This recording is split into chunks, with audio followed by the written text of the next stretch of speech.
Hi, I'm Delio T2K, and I'm going to tell you why I'm shipping this thing back.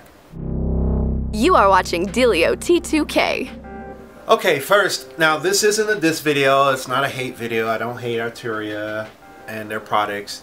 But in this review, I'm going to talk to my fellow talkboxers about this video, because I'm going to talk to you from the perspective of being a talkboxer and looking for a talkbox synth. Now, in my previous video, we looked at the fact of how I wasn't getting the same sound. Even with the volume all the way turned up, and I was getting the sound I wanted from other devices. I wasn't quite sure why or what was going on with this synthesizer right here. However, good guy, I gotta give a shout out to him, because he took me on a straight up synth clinic. What I mean by that is that we did a Google Hangout. Shout out to Flux 302. And we looked at the waveforms, we looked at the voltages and the difference in voltages of many synthesizers. As you go to a channel, he's got a lot more analog in his studio than I do. And so I was really interested to just talk to him and have a dialogue about synthesis and about the waveforms and the voltages and how different they are. The secret sauce that's in the Moog waveforms and how they make it sound so good. And so you could say that I'm coming from a spoiled perspective. What I mean by that is that my first analog synth is a Moog, and I made sure of that, and I have not been disappointed. It's one of their simpler keyboards, but it's really awesome. So let's get to the point. Why doesn't Delio want to use a Microbrute for his talkbox synth? One answer I can give to that question is gain. Simply gain. Now let's talk about the synthesizer. Now, in the synthesizer, you got 4 waveforms that come off of one oscillator. You got the overtone sub oscillator that also goes into a fifth. You got the sawtooth synthesizer or ramp. Flux 302 knows that language a little bit better than I do. Shout out to him again. Square wave, great sound designer, and triangle wave. Okay, so we got 4 different waveforms. If you know me, and if you followed my previous talkbox videos, what I like to use the most is a nice sawtooth.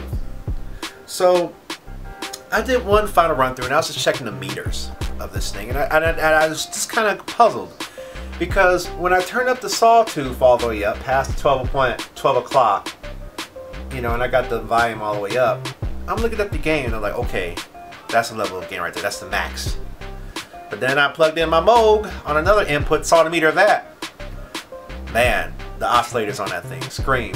So I was like, okay, I see that's all. Now when I try to use the square or the square waveform from this oscillator, you get more volume than the sawtooth.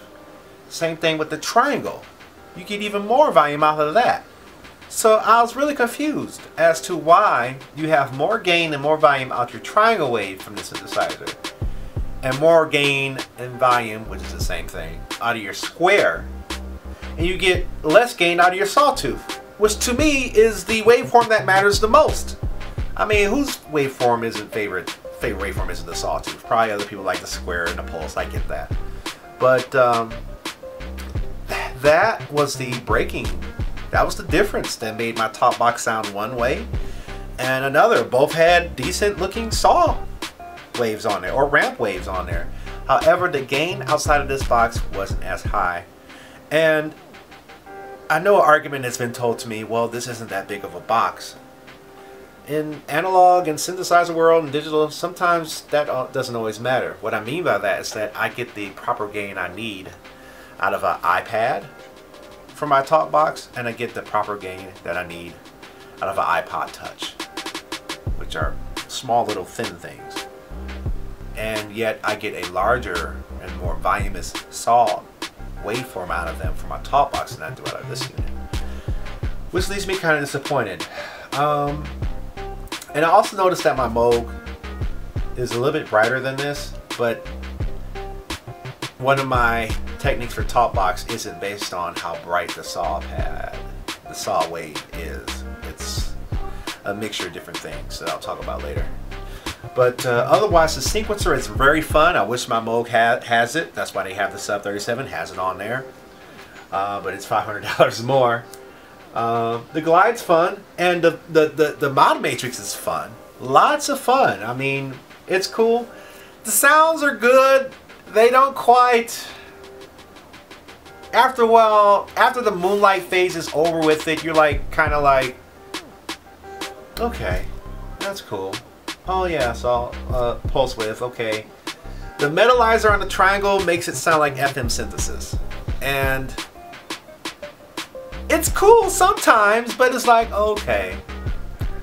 But it's a great synth. I can get some bass out of it, no doubt. I can get some good sounds out of it, and it's a very good piece of equipment. It's just not quite what I'm looking for its intended use for my needs, which is for a small sized analog synthesizer that I could take with me on the go to play talkbox live at shows. That's all I wanted. And so it's a fun piece, but it's not quite what I'm looking for, and that's why I'm shipping it out. So if you're looking for a talkbox synth, if you have anything to provide you more gain, this may work for you. But if you're like me, you just want the synth to go straight to the amplifier, it may not do the trick unless you have a more powerful amplifier. So, you know, there's a lot of, I know there's a lot of holes, but why don't you put it through a pedal? Why don't you put it through another mixer or a more powerful amplifier? My system, for me, isn't broken. I like the amplifier I use. I like the speaker I use. I get the sound I want. I turn heads all the time with it. I have fun.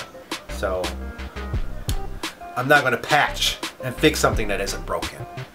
So again, this is a cool keyboard. I wouldn't use it for talkbox unless you have a lot of gain extra from something else than this. In which in my setup I don't. It's a very simple setup. I like it that way. It works very well. And so that's why I'm shipping this out, and maybe checking out a Mofo or a Minotaur. At least with the Moog Minotaur, I know what I'm getting. Dave Smith instruments I'm not too familiar with. I've heard good and bad about their stuff. That's a whole other conversation itself. But I hope that this review helps you if you're interested in talkboxing. You know, this is cool, just not quite for what I need it for in my application. All right, this is Delio T2K. I'm out.